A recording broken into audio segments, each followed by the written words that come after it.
반도체도 음식이라고 생각을 하거든요. 우리가 음식의 가격이 오른다고 해서 음식을 안 먹진 않잖아요. 밥이다. 밥, 쌀밥. 저는 쌀밥이라고 생각합니다. 왜냐하면 우리가 생활하는 거에서 편의성을 제공하는 모든 부분에 다 반도체가 필요합니다. 그렇게 쳤을 때 과연 반도체 가격이 좀 오른다고 안 살까? 예를 들어서 뭐 반도체라든지 이런 원자재 가격 상승이 돼서 컴퓨터를 바꿔야 되는데 컴퓨터 가격이 지금보다 뭐 평균적으로 50만 원이 오른들 안 사지 않는다라는 거죠. 밥이랑 전 똑같다고 생각을 합니다. 103.5 돈을 이해하는 시간 정철진의 목돈연구소. 이어서 인싸들의 재테크 비법 정철진의 목돈연구소가 방송됩니다.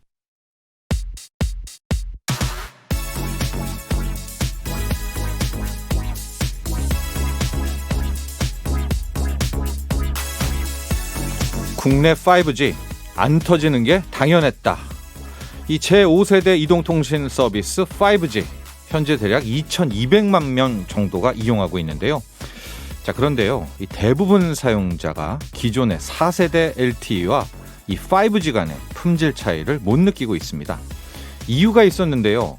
국내 이동통신 3사의 전체 5G 무선국 중에서 실외 기지국은 94%, 반면 실내용 중계기는 6%밖에 안 됐습니다.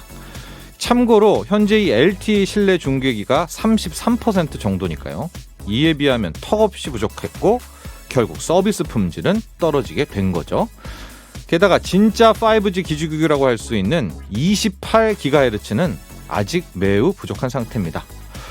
결국 통신사들이 서둘러 줘야 됩니다. 이 참고로 국내 통신 3사 실적은 나날이 좋거든요.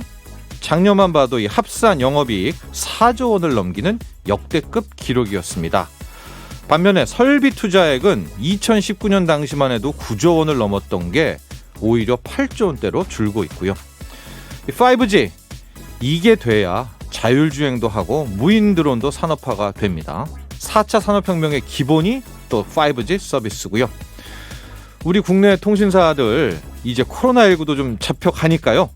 투자를 좀 해주시기를 간절히 바라보겠습니다. 4월 23일 목돈연구소 바로 이 노래로 시작해보죠. 추억의 노래입니다. 터보의 사이버러버. 네, 매일 오전 11시부터 12시까지 목돈연구소 함께하고 계시고요. 주말에도 목돈연구소는 계속됩니다. 저는 소장 정철진이고요. 듣고 오신 첫 곡 터보의 사이버러버. 이때가 이제 그쵸, 인터넷 이런 시대 아닌가요? 예, 그렇죠. 그러나 이제 우리는 3G도 넘어섰고요. 이동통신으로 보면 4G도 가고요. 4G의 끝판왕 LTE도 넘어서 지금 5세대 5th generation 5G까지 왔는데 많은 분들이 그럽니다. 못 느끼겠다. 이게 뭐가 5G냐. 그 이유가 있었던 겁니다. 코로나19 탓이기도 하죠. 빨리 이제 실내용 중계기도 설치를 하고 그래야 되는데 또 상대적으로 투자액이 적었던 것도 사실입니다. 통신 3사들은 왜 5G 빨리 안 되느냐 이렇게 지금 체감 못한에 대한 이유는 다 알고 있는데요. 이제 해줘야 되겠죠. 예, 돈도 많이 벌고 있으니까 우리 국내 통신 3사들 5G를 빨리 이 망을 깔아 주어야 그 다음 이걸 기반으로 우리가 다음 산업들이 또 나갈 수가 있는 겁니다. 최근에 또 보니까 근데 5G 쪽에 외국인들의 매수세도 좀 들어오고 있고요. 뭔가 좀 움직이는 게 아닌가 이런 생각도 좀 듭니다. 자, 주말에도 목돈연구소는 계속됩니다. 문자 참여 샵 1035 단문 50원, 긴 문자 100원이고요. 고릴란 무료입니다. 유튜브에서 목돈연구소 검색해서 구독, 좋아요도 많이 눌러주시고 인별그램도 있습니다. 골뱅이 SBS 빅머니니까 팔로우 하셔서 함께해 주시죠. 자, 오늘요 기초부터 차근차근 주식을 배워보는 주식 입문 코너 주식학개론 있습니다. 헤르메스타 하청원 본부장과 함께 하고요. 토요일에는 건강 수익 챙겨보는 날이죠.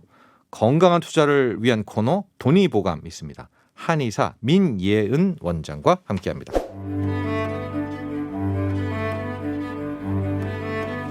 뭐든 시작이 중요하고 기초가 탄탄해야겠죠. 기초부터 단단하게 다져보는 주식 공부 주식학개론. 오늘도 강의해 주실 헤르메스타 하청원 본부장에게 차근차근 배워봅니다.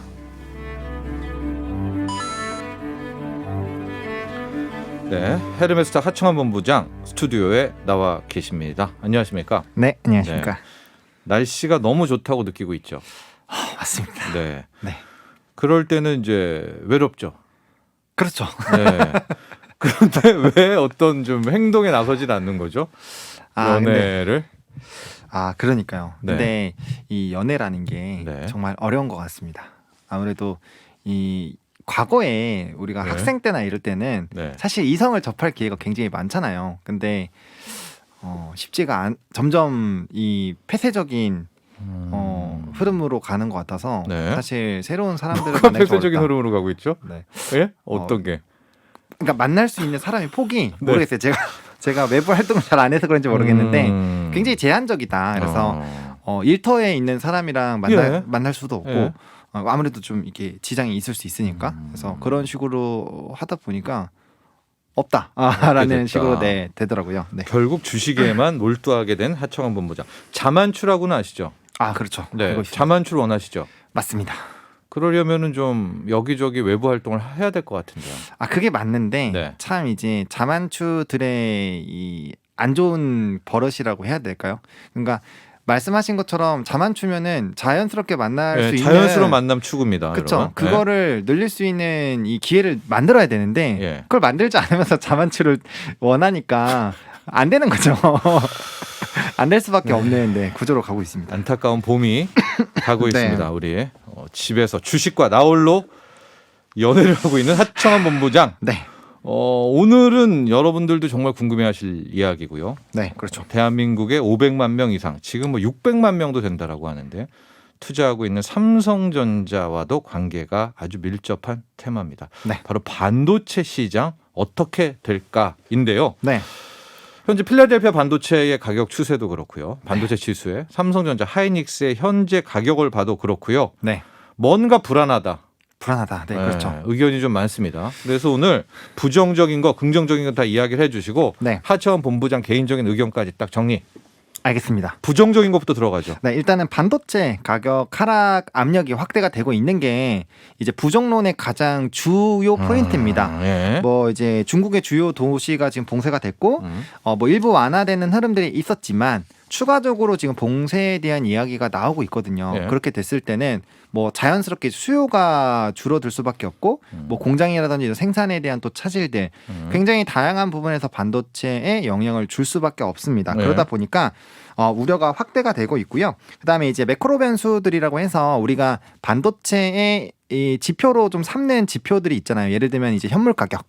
근데 현물 가격이 지금 약 7주째 하락하고 있는 흐름입니다. 네. 그러니까 연초에는 현물 가격이 계속 오르면서 그러면 이에 따른 이제 고정 가격이 높아지면서 반도체 가격이 생각보다는 나쁘지가 않을 것이다. 그리고 겨울론이 나왔을 때보다 오히려 업황이 나쁘지 않다. 라는 얘기들이 많았는데 네. 최근에 이제 현물 가격이 다시 하락을 하다 보니까 그러면은 업황이 조금 어렵지 않을까라는 우려가 확대가 되고 있고요. 네. 사실 이제 반도체 업체들이 굉장히 좀 좋은 실적들이 나오게 됐었던 계기가 코로나19가 상당 기간 진행이 되면서 이런 비대면에 대한 가전의 수요가 굉장히 많이 늘었었습니다. 네. 뭐 예를 들면 TV도 많이 바꿨고요. 예. 노트북이라든지 노트북도 뭐 바꿨고. 예. 노트북 같은 경우는 학생들은 뭐 3개까지도 갖고 있었다라고 할 정도로 네. 사실 가격도 많이 저렴해졌었고요. 그래서 그런 기조가 유지가 됐는데 이게 이제 리오프닝이 최근에 또 많이 열리고 있잖아요. 예를 네. 들면 뭐 미국도 그렇고 일본도 그렇고 지금 이제 마스크들 자유화까지 주는 선택을 해서 마스크를 쓰는 거죠. 그러니까 일상적인 그런 흐름으로 가고 있고 우리나라 같은 경우도 마스크를 제외한 나머지 부분들은 이제 전면 해제를 진행을 했기 때문에 네. 그렇게 됐을 때 과연 PC에 대한 이런 수요가 계속적으로 유지가 될 수 있을까라는 이런 불안감도 엔데믹. 그러니까 그렇죠, 그동안에는 엔데믹. 네. 팬데믹이어서 가전이 뭐 불티나게 팔리고 그렇죠. 호황이었는데 이제 네. 밖으로 도니까 그렇죠. 예. 아무래도 당연히 가전이 안 팔리면 반도체 수요도 줄어든다. 네, 그래서 네. 그에 따른 이제 부담감들이 확대가 되고 있는 상황입니다. 그래서 뭐 이제 현물 가격 결국에는 이제 지수죠. DXY 지수 같은 경우는 3주 연속 하락하고 있는 흐름들이 나타나고 있고요. 그래서 이제 이런 엔데믹에 대한 부분들이 사실 얘기가 많이 나오고 있고 그리고 이제 외부적인 이런 쪽으로 이 시장의 흐름을 보시게 되면 최근에 리오프닝 관련된 종목군들이 굉장히 좀 수급이 좋았어요. 그러니까 네. 그 얘기인즉슨 결국엔 내부 활동보다는 외부 활동에 대한 관심도들이 커지고 있다라고 시장 참여자들이 생각을 하고 있는 거죠. 그러니까 그러한 기조들 자체도 반도체 업황에는 좀 부담스러운 상황이고, 그리고 이제 우리나라 반도체 종목군들이 항상 이제 미국의 종목군들과 좀 비교를 많이 당하는데 네. 미국에서 이제 대표적인 뭐 인텔이라든지 엔비디아 같은 종목군들의 이런 목표 주가가 많이 하향 흐름이 나타나고 있습니다. 근데 이쪽은 엄밀히 말하면 우리랑은 다르지 않습니까? 그쵸. 우리는 메모리 반도체고 네. 여기는 뭐 비메모리도 네, 그쵸. 있고요. 핀파운드도 있고, 네. 그런데 장비도 있고. 네, 근데 이제 그러한 흐름 자체를 지표로 삼아서 또 투자하고 있으시는 분들이 많기 때문에 전체 반도체 시장이 꺾였다. 그렇죠. 이렇게 네, 보여야 되니까. 그렇게 네. 보고 이제 좀 투심이 또 악화가 되는 부분들도 반도체 시장에 대한 이런 부정론들이 좀 확대가 되고 있는 네. 상황입니다. 결국엔 이제 수요 자체가 문제가 생길 수 있고 봉쇄나 이런 흐름들에 따라서 이제 생산에 대한 이런 차질들이 나올 수 있기 때문에 네. 전반적으로 업황이 굉장히 어렵다라는 게 부정론의 의미고요. 또 봉쇄가 풀린다고 하더라도 지금 네. 중국도 굉장히 많이 반도체 캐파를 늘리니까 맞습니다. 공급 과잉의 우려도 또 생기는 거겠고요. 그렇죠. 네, 공급 과잉에 대한 부분들은 계속 항상 얘기가 나왔었던 부분이기 때문에 그리고 또 미국이 지금 반도체 패권을 후두르면서 판을 완전히 그쵸. 헤집어 버리고 있잖아요. 네, 맞습니다. 네. 아무래도 이런 공급망이랑 이런 것들도 네. 한번 정보를 또 얻었기 때문에 그런 부분에서도 이제 부담이 되고 있다라고 보시면 좋을 것 같고. 좋습니다. 여기까지가 부정론이고요. 네, 부정론이고. 그래도 반도체다. 그래도 반도체다라고 하는 긍정론은 일단은 네. 고부가 산업이 확대가 되고 있기 때문에 예? 고부가 산업? 네, 예를 들면은 이제 최근에 이벤트가 되고 있는 뭐 자율주행이라든지 네, 뭐 로봇이라든지 4차 산업혁명. 그렇죠. 예. 네, 그와 관련된 부분들은 이전에 나왔던 제품들에 비해서 반도체를 많이 활용을 할 수밖에 없잖아요. 예. 그래서 그런 부분에 대해서 수요가 많이 늘어날 수 있고 무엇보다 이제 데이터 센터에 대한 주목이 굉장히 많이 되고 있죠. 이제 서버용 네, 서버용에 대한 수요가 많이 늘어날 수밖에 없다. 왜냐하면 지금 기조를 보게 됐을 때 뭐 ICT 기술을 활용을 한다거나 예. 최근에 이제 좀 설명을 드렸던 로봇이라든지 자율주행 같은 경우를 다 진행을 하기 위해서는 결국엔 수많은 이런 데이터들이 모여야 되고 예. 빅데이터를 바탕으로 이제 해결이 돼야 되는 부분이기 때문에 이런 수요도가 늘어날 수밖에 없지 않나라는 부분이고 네. 그다음에 이제 PC가 메모리 반도체 쪽에서 차지하는 비중에 대한 얘기를 하는 부분도 있습니다. 네. 아무래도 PC 쪽에 대한 이런 메모리 반도체 비중 자체가 10에서 15%이기 때문에 이런 PC에 대한 수요가 줄어드는 것만으로 이 메모리 반도체가 무조건 다 꺾었다라고 보기에는 너무 과잉됐다라는 얘기가 많은 거죠. 왜냐하면 네. 서버용에 대한 이런 수요라든지 추가적으로 다른 쪽에 활용이 되는 부분도 많은데 한쪽이 꺾였다고 해서 무조건 안 좋다라고 보기에는 어렵기 때문에 예. 그리고 앞서 말씀을 또 해주신 것처럼 생각보다 엔데믹이 돼도 이런 또 가전의 수요가 그렇게까지 또 엄청나게 줄어들지는 않는다라는 얘기는 이제 지난 1월부터 좀 계속적으로 있었거든요. 네. 그래서 그런 부분으로 본다라고 했을 때 좀 기대가 되고 또 이 데이터 서버, 데이터 센터 이 정도는 어느 정도입니까? 지금 성장성이?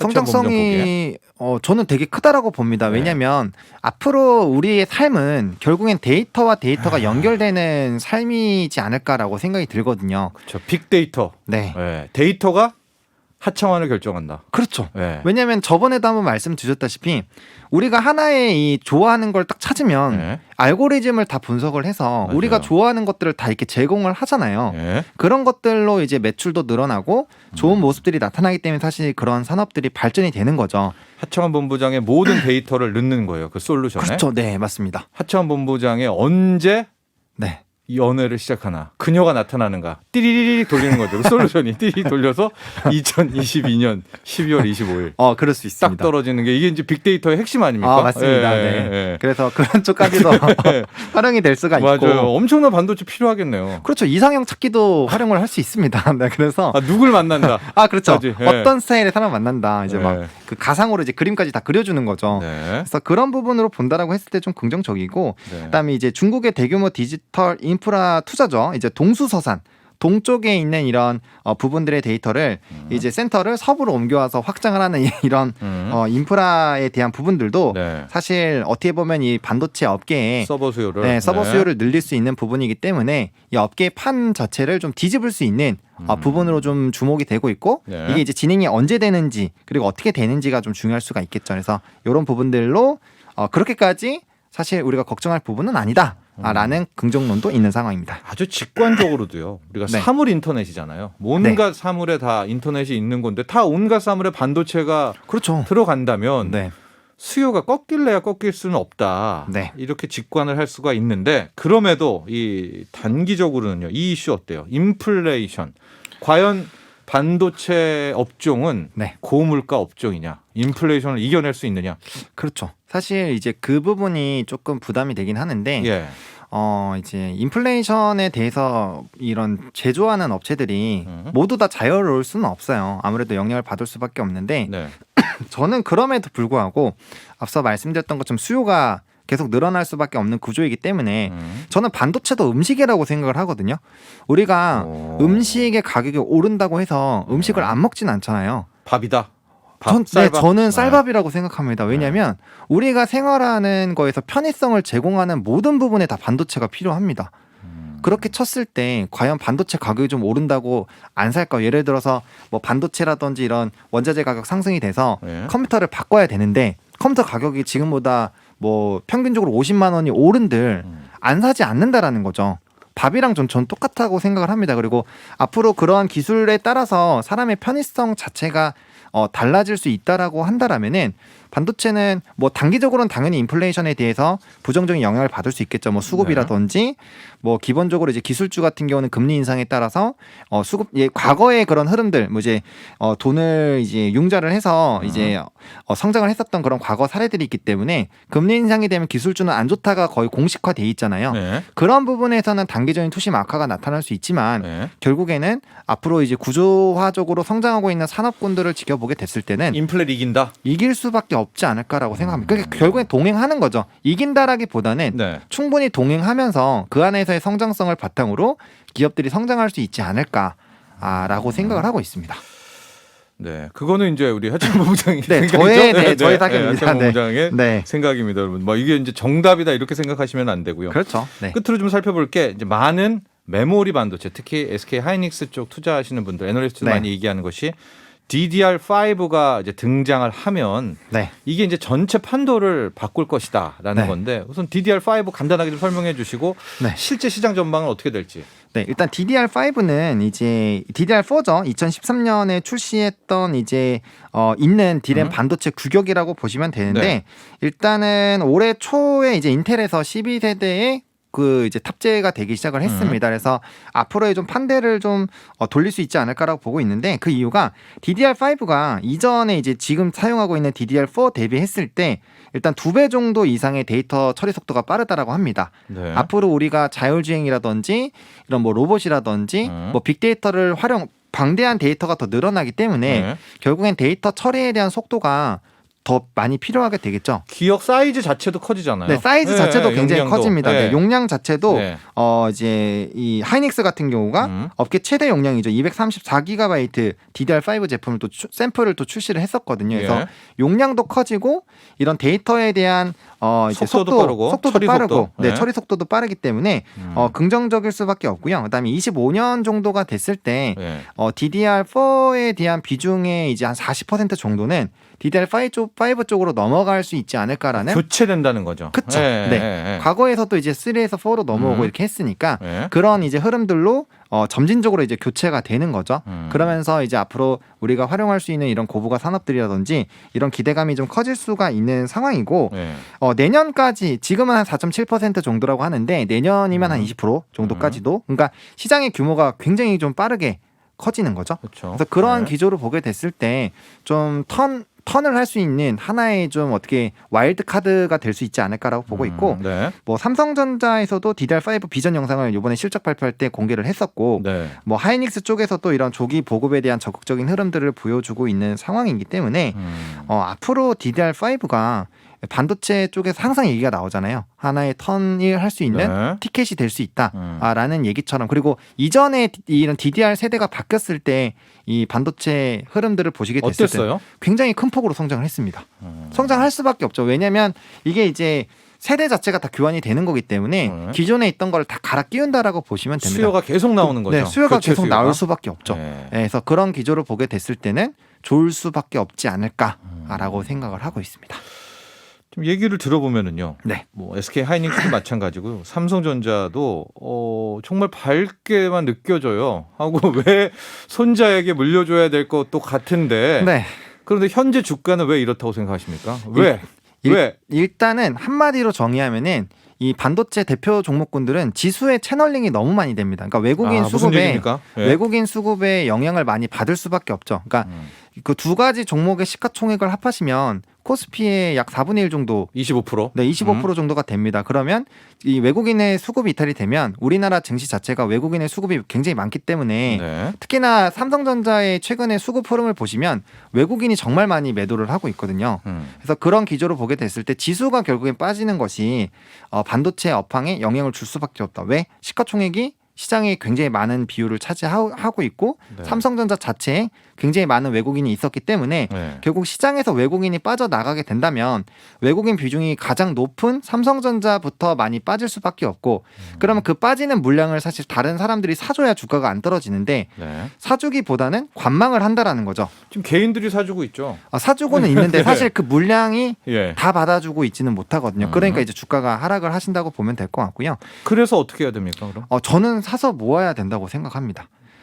왜냐하면 예. 이게 사실 반도체는 단기적으로 보시면 저는 안 된다고 봐요. 만약에 단기적으로 보실 거면은 반도체 종합주를 보시는 게 아니라 장비주들 예. 수주에 따라서 빠르게 실적에 대한 변화가 나올 수 있는 근데 장비주도 지금 주가가 바닥권이죠. 예. 네, 예. 바닥권입니다. 예. 하지만 최근에 이제 삼성중공업 이벤트가 있어서 한번 조금 움직임이 나오기는 했는데 예. 어쨌든 좀 빠른 쪽으로 보신다라고 한다면 중소형 업체라든지 이런 장비 쪽으로 좀 보시는 게 좋지 않을까라고 보고 있고요. 아니면 그마저도 좀 불안하시다라고 한다면 차량용 반도체 기업들이 있습니다. 뭐 아니면 반도체 기판 기업들 그쪽은 계속적으로 주가의 흐름들이 나쁘지 않기 때문에 예. 그쪽으로는 좀 단기적으로 보시는 분들은 그 방향으로 보시는 게 맞다라고 보고 있고요. 조금 이제 반도체 산업 자체가 지금 계속적으로 우리 예측이 조금 어려운 상황이기 때문에 네. 근데 저는 앞으로 가면 갈수록 좋아질 수밖에 없다라고 생각을 하고 있고 그에 대해서는 앞에 말씀을 드렸기 때문에 운용 기간 자체만 정말 장기로 단기가 아니라 장기로 잡으신다라면은 지금도 굉장히 저는 좋다라고 보고 있고 특히나 하이닉스 같은 경우는 PBR 거의 1배 수준이기 때문에 네. 지금 시점에서는 매수를 해도 저는 괜찮다라고 생각을 하고 있습니다. 나는 이제 하청원 본부장의 이제 네, 저의 사견입니다. 생각이었으나 네. 저는요. 네. 저는 인플레이션이 굉장히 마음에 걸리고 네. 이게 적당히 떨어지고 이게 버텨주다가 쭉 옆으로 기면 좋을 텐데 이게 와장창 한번 큰 조정이 나오게 되면 시간이 좀 걸리죠. 아무리 장기 투자라고 마음 먹어도 버티기가 쉽지가 않을 텐데요. 그렇기는 버텨야 돼요? 버텨야 합니다. 왜냐하면 네. 이런 우량 기업들 같은 경우는 사실 네. 뭐 배당도 주고 하기 때문에 사실 이제 물량 자체를 얼마나 많이 모으는지가 좀 중요하다라고 보고 있고 네. 그냥 앞으로 일상생활에서 반도체가 어떻게 활용이 될지만 한번 생각을 해보신다라면은 이게 뭐 1, 2년 안에 승부가 안 날지언정 이게 정말 장기로 끌고 간다라면은 이제 좋은 흐름이 알겠습니다. 나타날 수밖에 없다라고 생각을 네. 하시면 좋을 것 같습니다. 또 이런 의견도 여러분들 잘 또 참조하시고요. 그러나 본인의 현금 흐름도 중요하죠. 당연히 중요합니다. 네. 투자함에 있어서 현금 흐름도 중요하니까요.